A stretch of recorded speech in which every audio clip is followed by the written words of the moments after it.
Kemudian orang lain datang dari negara lain ke sini, tiap hari membanggakan leluhurnya, tiap hari bercerita keunggulan leluhurnya, tiap hari kita harus mendengarkan riwayat-riwayat leluhurnya.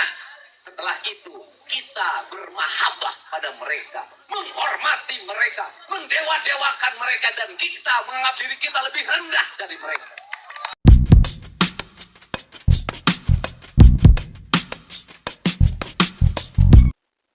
Sumbernya mana? Tingkatnya wali Allah Subhanahu wa taala. Ana fil auliya ka Muhammadul anbiya. Derajat saya dalam kewalian seperti derajatnya Rasulullah dalam kenabian. Sirrullah fi khalqi. Sumbernya mana? Tingkatnya wali Allah Subhanahu wa taala. Ana fil auliya ka Muhammadul anbiya. Derajat saya dalam kewalian seperti derajatnya Rasulullah dalam kenabian. Sirrullah fi khalqi. Sumbernya mana? Tingkatnya wali Allah Subhanahu wa taala. Ana fil auliya ka Muhammad. Beliau bernama Al-Imam Muhammad bin Ali Al-Faqih Al-Muqaddam. Sayyidina Al-Imam Faqih Al-Muqaddam, di dalam manaqib sejarah hidup beliau diceritakan bahwa Al-Imam Faqih Al-Muqaddam adalah orang-orang yang besar. Beliau adalah orang-orang yang hebat. Bahkan diceritakan beliau pernah mi'raj, saudara-saudara, bertemu dengan Allah dalam satu hari 70 kali, saudara-saudara. Sehingga banyak para ulama, banyak orang-orang soleh di zaman beliau, di masa beliau berkunjung ke Allah yang sangat luar biasa. Yang pian belum pernah dengar dari biografi para wali-wali yang lain. Kalau aku tidak malu kepada Allah Ta'ala, maka neraka Jahannam itu akan aku matikan. Kalau aku tidak malu kepada Allah Ta'ala, maka neraka Jahannam itu akan aku matikan. Disuruh terbang satu-satu. Suruh terbang satu-satu. Bagus. Tinggal yang paling kecil kalau nggak salah lah, Habib Abdurrahman Segaf. Diri Abdurrahman, terbang. Gal marhaba. Takut anu, Pak. Terbang. Terbang ditembus. Sampai atap rumahnya ditembus jebol. Dus. Kemudian kata Habib Muhammad Maulana, ngerusak gitu. Turun. Tapi juga ngomong ngerusak, enggak, tambahan dari saya. Dus ditembus, kemudian turun, cukup, ngerusak atap kami. Kemudian kata Habib Abdurrahman Segaf, demi Allah, kalau aku nggak dipanggil sama abahku, langit itu aku tembus. Itu Habib Abdurrahman Segaf. Ketika beliau meninggal, ini anaknya pamer keramat. Ayo siapa nih yang kira-kira gantiin abah? Al-Hamid ngeluarin rantai emas dari langit. Keramatnya Al-Hamid tuh, ngeluarin rantai emas dari langit sampai ke bumi. Lalu datang satu habaib ziarah. Ziarah ngucapin salam. Assalamualaikum ya Syekh Said Al-Amudi. Ini udah ratusan tahun meninggal nih. Anda tahu apa yang terjadi? Kuburannya kebelah jadi dua.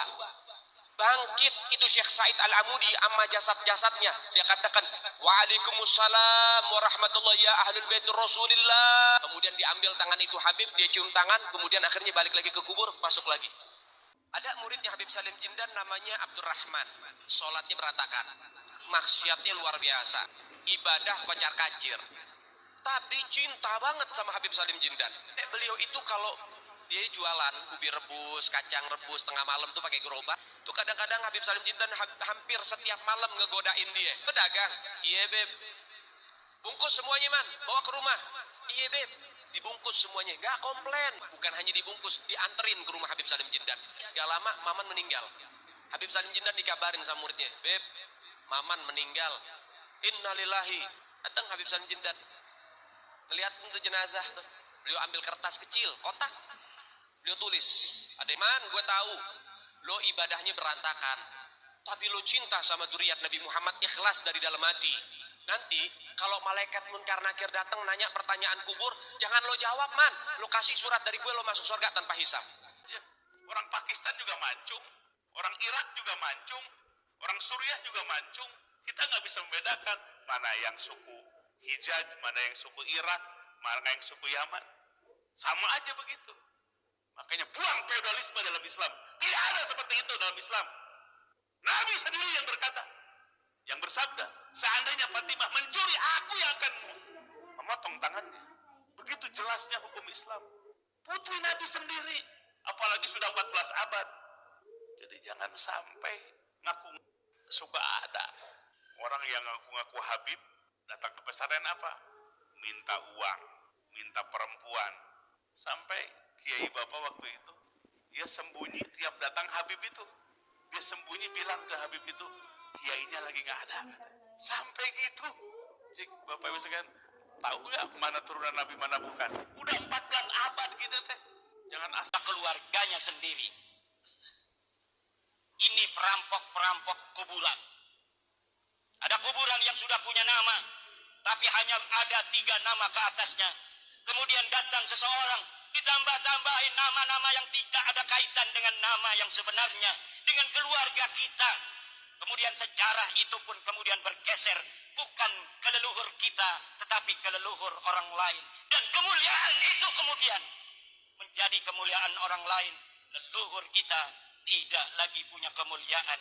Dan pada gilirannya, anak cucunya yang telah terputus dari sejarahnya itu hanya akan menjadi budak-budak di tanah sendiri yang kaya raya.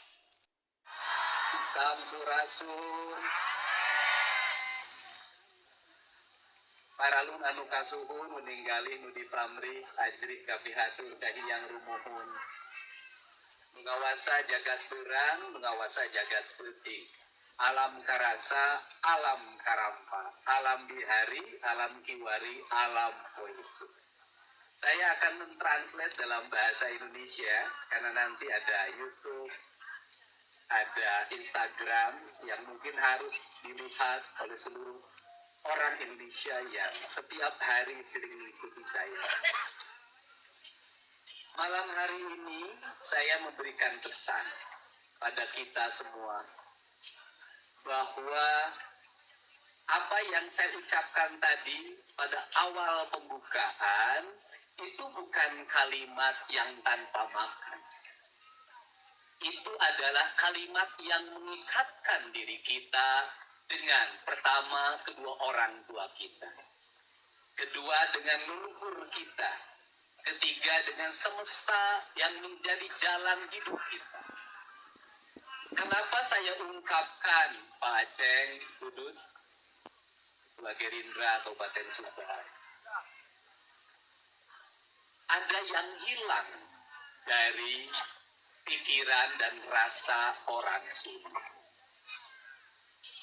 Yang hilang adalah pertama keterikatan dirinya dengan leluhur. Dia hilang keterikatan dengan ibu dan bapaknya. Dia hilang keterikatan dengan kakek dan neneknya.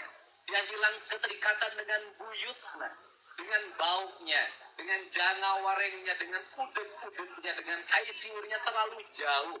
Anak-anak kita hari ini tidak tahu siapa nama buyut. Anak-anak kita hari ini tidak tahu dia leluhurnya siapa, berasal dari mana, DNA-nya dari mana, genetikanya dari mana. Ini adalah upaya sistematis untuk apa?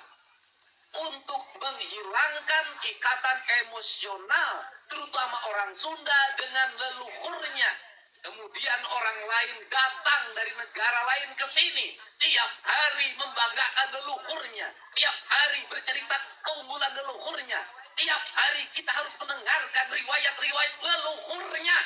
Setelah itu kita bermahabbah pada mereka, menghormati mereka, mendewa-dewakan mereka, dan kita menganggap diri kita lebih rendah dari mereka. Dan tak terasa lubang kita kirim, uang kita kirim untuk mendapatkan air putih agar kita usahanya lancar. Kita keluarkan uang demi mereka, dan kita semakin direndahkan martabatnya sebagai suku dan sebagai bangsa. Padahal mereka makan setiap hari dari kita.